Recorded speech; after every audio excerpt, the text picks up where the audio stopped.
Assalomu alaykum, hurmatli yurtdoshlar. Axborot 24 dasturi taqdimoti bilan efirda Xulgar Bo'riyeva. O'zbekiston baliqchilik sohasida texnologik jihatdan tub burilish yasab, Markaziy Osiyoda yetakchi bo'lishni maqsad qilgan. Prezidentimiz Shavkat Mirziyoyev bugun ushbu tarmoqni rivojlantirish strategiyasi bilan tanishdi. Unga ko'ra, baliq yetishtirish hajmini 500 ming tonnaga yetkazish ko'zda tutilgan. Bunda asosiy e'tibor ilmiy yondashuvga qaratiladi. Mamlakatimizda karp balig'ining mahalliy zotini yaratish, tog'oldi hududlarda forel yetishtirishni yo'lga qo'yish hamda suv havzalarini nazorat qilishda sun'iy idrokdan foydalanish rejalashtirilgan. Ushbu jarayonda faol tadbirkorlar moliyaviy qo'llab-quvvatlanadi. Dasturxonimizdagi baliq biz uchun odatiy taom bo'lsa, iqtisodiyot uchun bu investitsiya, texnologiyalar va eksport imkoniyatlari demakdir. Shuningdek, baliqchilik suv resurslaridan samarali foydalanish aholi bandligini ta'minlashda ham muhim o'ringa ega. Demak, soha rivoji farovonlik ko'rsatkichlari bilan bevosita bog'liq. Bugun davlatimiz rahbariga baliqchilik tarmog'ini rivojlantirish va qo'llab-quvvatlashga qaratilgan takliflar taqdimot qilindi. Mutasaddilar mazkur taqdimotga alohida va katta tayyorgarlik ko'rishdi. Baliqchilik soha bugungi kunda juda ham serdaromad soha bo'lib kelyapti. Albatta asosiy maqsadimiz bu baliq ko'paytirish va qizil go'shtga bo'lgan bosimni kamaytirish. Albatta bugungi kunda aholimiz baliqqa juda ham qiziqib, iste'mol madaniyati paydo bo'lyapti. Qilingan ishlar to'g'risida albatta bugun muhtaram davlat rahbarimizga tushuntirib beramiz. Taqdimotda sohaning mavjud imkoniyatlaridan to'liq foydalanish, investitsiyalarni jalb qilish, zamonaviy texnologiyalar asosida tarmoq raqobatbardoshligini oshirish bo'yicha ustuvor vazifalar belgilab berildi. Baliq bu ijtimoiy yo'nalish, go'shtni arzon qilish nuqtai nazaridan intensiv baliqni o'rganganimizni inobatga olib, chora-tadbirlarni yangidan ishlab chiqishlari kerak. Baliqchilikni rivojlantirish uchun favqulodda sharoitda ishlashga chora-tadbirlarni ko'rishimiz kerak. Har bir rayonni kesimida, har bir viloyatning kesimida qayerdan baliqqa suvni ta'minlab beramiz?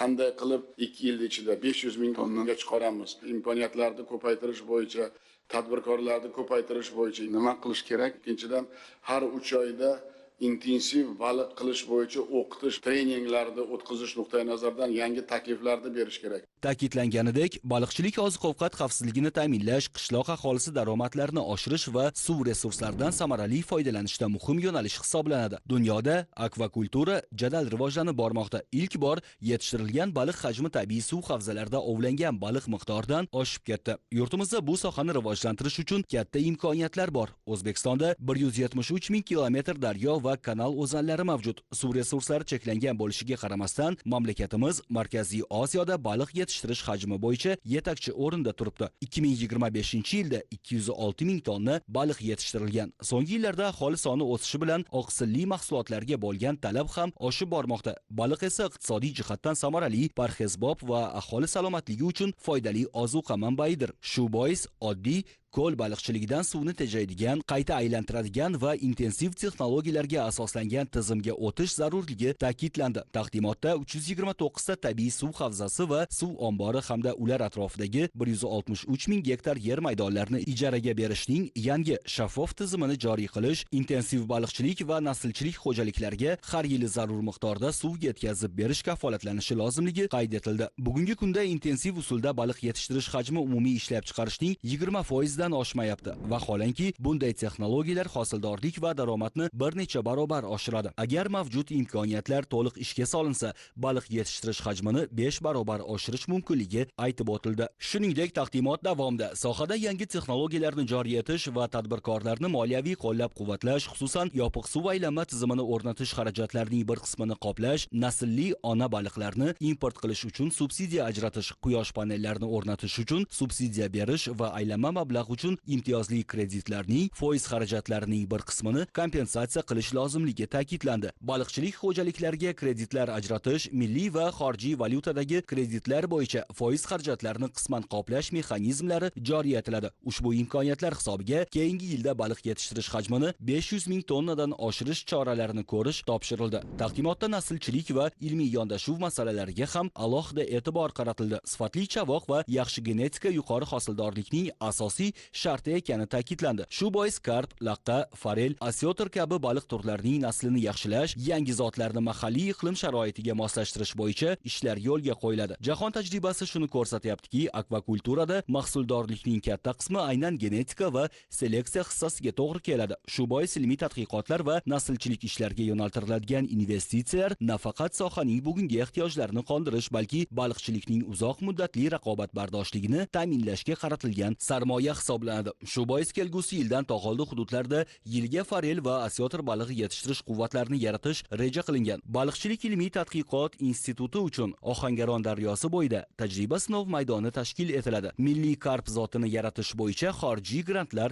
jalb etiladi. Taqdimot davomida sohada malakali kadrlar tayyorlash ham muhim vazifa sifatida belgilandi. Xususan, Agrar universitetda Astraxan davlat texnika universiteti va Xitoyning Dalyan Okean universiteti bilan hamkorlikda baliqchilik va akvakultura bo'yicha qo'shma fakultet ochish taklifi ko'rib chiqildi. Boisi tarmoqning rivoji biologiya, genetika, muhandislik, raqamli texnologiyalar va ishlab chiqarish boshqaruvi kabi sohalarda bilim va ko'nikmalarni talab etadi. Shu nuqtai nazardan xalqaro ta'lim dasturlarini joriy etish, ilg'or xorijiy tajribalarni o'quv jarayoniga tatbiq etish soha uchun yangi avlod mutaxassislarni tayyorlashda muhim ahamiyat kasb etadi. Shuningdek, taqdimot davomida baliqchilik tarmog'ini raqamlashtirish masalasiga ham alohida to'xtalib o'tildi. Suvdan foydalanish holati, yer maydonlari, noqonuniy baliq ovlash, soliq to'lovlari, ovlangan baliq mahsulotlari to'g'risidagi ma'lumotlarni birlashtirgan yagona elektron platformani yaratish taklif qilindi. Sohaga sun'iy intellekt texnologiyalarini joriy qilishni kengaytirish orqali xarajatlarni qisqartirish va mahsuldorlikni oshirish mumkinligi ko'rsatib o'tildi.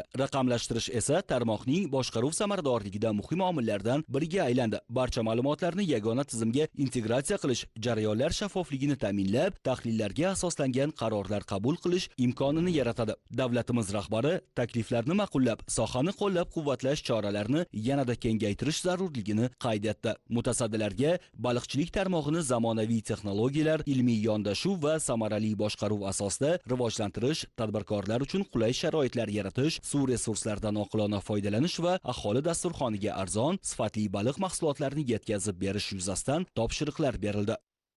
Bugun asosiy e'tibor baliqchilikni rivojlantirishga qaratildi. Tahlil qilganda baliqchilik sohasida juda katta yutuqlarga erishilgani ham ko'rinib turibdi. Bugun bu yutuqlar qoniqtirmaydi. Hurmatli prezidentimiz baliqchilik sohasini strategik yo'nalishga aylantirib, juda katta imkoniyatlar, imtiyozlar yaratib, sohani rivojlantirish bo'yicha katta samaradorlikka erishilyapti. Lekin imkoniyatlarimiz, tabiiy ko'llarimiz bo'lgani sababli bu imkoniyatlar yana chuqur tahlil qilib, kattaroq vazifalar qo'yildi. Va bu baliqchilik sohasini rivojlantirish albatta suvsiz bo'lmaydi. Shuning uchun suv xo'jalik tizimi ham ko'proq baliq yetishtirish uchun qo'shimcha imkoniyatlar qidiramiz. Yana qaysi suv omborini qaysi qismida yoki qayerda sun'iy ko'llar qilish mumkin yoki juda ko'p kollektor zovurlarimiz bor. Ularni ham hududda baliqchilik rivojlantirsa bo'ladi. Baliqchilikni intensiv usulda rivojlantirish bo'yicha juda ko'p imkoniyatlarimiz bor. Shular chuqur tahlil qilindi va bu vazifalarni amalga oshirishda baliqchilik uyushmasi bilan suv xo'jaligi vazirligi birgalikda harakat qilsa, katta imkoniyatlar amalga oshadi.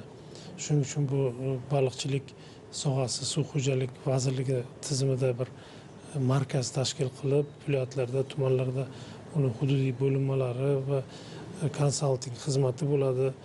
Bankdan qo'shimcha imtiyozlar, moliyaviy imkoniyatlar yaratib beriladi va shuning evaziga albatta juda katta marralar qo'yilyapti. Bu uchun albatta juda katta ishlarni ham ilmiy, ham ekspertlarni, ham dunyo tajribasini, baliqchilikda naslchilik, uni intensiv usulda boqish, o'qitish bilan bog'liq malakani oshirish, mana shu barcha tizimni agar biz muvofiqlashtirib olib borsak, bugun berilgan topshiriqlar, yaratilgan imkoniyatlar tufayli barchasi amalga oshirilishi imkoniyati bor va biz bu topshiriqlarni bajaramiz. Bugungi kunni taqqoslaydigan bo'lsak, baliqchilik sohasi agroiqtisodiyotda strategik tarmog'iga aylanib bormoqda. Mana 18-yil bilan taqqoslaydigan bo'lsak, baliq iste'moli bugungi kun bilan 2 barobarga oshdi. Baliq hajmlari 3 barobarga oshdi. Lekin kundan kunga baliq iste'moli ham oshib boryapti. Bu degani o'zimizning aholini iste'mol madaniyati paydo bo'lib, baliqqa ko'proq talab qilib qo'yadi. bugungi kunda aholimizga oqsil talabi juda ham yildan yilga oshib boryapti. Shu nuqtai nazardan davlatimiz rahbari ahamiyat berdilar. Bugungi zamonaviy intensiv texnologiyalarni tatbiq qilish hisobiga hosildorlik oshib boradi. Albatta shuni ta'kidlab o'tdilar. Shu bilan bog'liq bo'lgan baliqqa ozuqa yem beradigan masalalarni ko'tardilar. Zamonaviy uskunalarni olib kelishda moliyaviy masalalarni qanaqa qilib yechilishi to'g'risida vazifalar qo'yib berdilar. Shu bilan bog'liq bo'lgan subsidiya, kompensatsiya davlatdan kerak bo'lsa ajratishi va shu nuqtai nazardan baliqni hajmini 4-5 baravar oshirish masalasini qo'ydi. Shu muhim masalalar bo'yicha albatta ishlaymiz. Men o'ylaymanki, bu masala bo'yicha alohida yana bir takliflar tayyorlab boramiz. Hurmatli prezidentimiz tomonidan baliqchilik tarmog'ida zamonaviy texnologiyalarni rivojlantirish, umuman ishlab chiqarishni ko'paytirishda rag'batlantirish bo'yicha topshiriqlar berilgan edi. Bu topshiriqlar bo'yicha biz takliflar ishlab chiqdik. Bugun ana shu takliflarimizni taqdimotini qildik. Ya'ni bu birinchi navbatda shu baliqchilik xo'jaliklarini qilayotgan xarajatlarning bir qismini qoplab berish, davlat tomonidan subsidiyalar ajratish va malakali kadrlarni tayyorlash bo'yicha biz takliflar ishlab chiqdik. Biz 3 ta yo'nalishda taklif berdik. Birinchisi bu yopiq suv aylanma tizimida amalga oshiriladigan loyihalarni bir qismini subsidiya hisobidan qoplab berish. Ikkinchi yo'nalishimiz bu ona baliqlarni import qilganda xarid xarajatlarini 50% gacha qoplab berish. Uchinchi yo'nalishimiz bu quyosh panellarini, baliq xo'jaliklari tomonidan o'rnatilgan quyosh panellarini xarid qilingan xarajatlarning 25% gacha qoplab berish bo'yicha biz takliflarimizni taqdimot qildik. Hurmatli prezidentimiz tomonidan takliflarimiz ma'qullandi, lekin shu bilan birga bunday rag'batlantirish mexanizmlarini kengroq qilish, mablag'ni ko'proq ajratish bo'yicha topshiriqlarni oldik. Biz qisqa muddatda bu takliflarimizni yana chuqurroq qayta ko'rib chiqib, hurmatli prezidentimizga taqdimot qilamiz. Hurmatli prezidentimiz yig'ilishda shu baliqchilik sohasini moliyaviy qo'llab-quvvatlash chora-tadbirlariga alohida to'xtab o'tdilar-da va bizga qo'shimcha topshiriqlar berdilar. Birinchi navbatda hozirgi amaldagi moliyaviy qo'llab-quvvatlash mexanizmlari yetarli emasligini ta'kidlab o'tdilar. Ya'ni kelgusi 2 yilda O'zbekistonda baliq ishlab chiqarish hajmlarini 500 ming tonnaga yetkazish uchun baliqchilik xo'jalik korxonalarini biz moliyaviy qo'llab-quvvatlash mexanizmlarini kuchaytirmasak, bu natijaga erisha olmasligimizni ta'kidlab o'tdilar va bu 2 yil davomida 500 ming tonna baliq yetishtirish uchun qanaqa moliyaviy xizmatlar ko'rsatish mumkin, qanday moliyaviy qo'llab-quvvatlash mexanizmlarini joriy etish bo'yicha bizga topshiriq berdilar. Buni ustida ishlaymiz.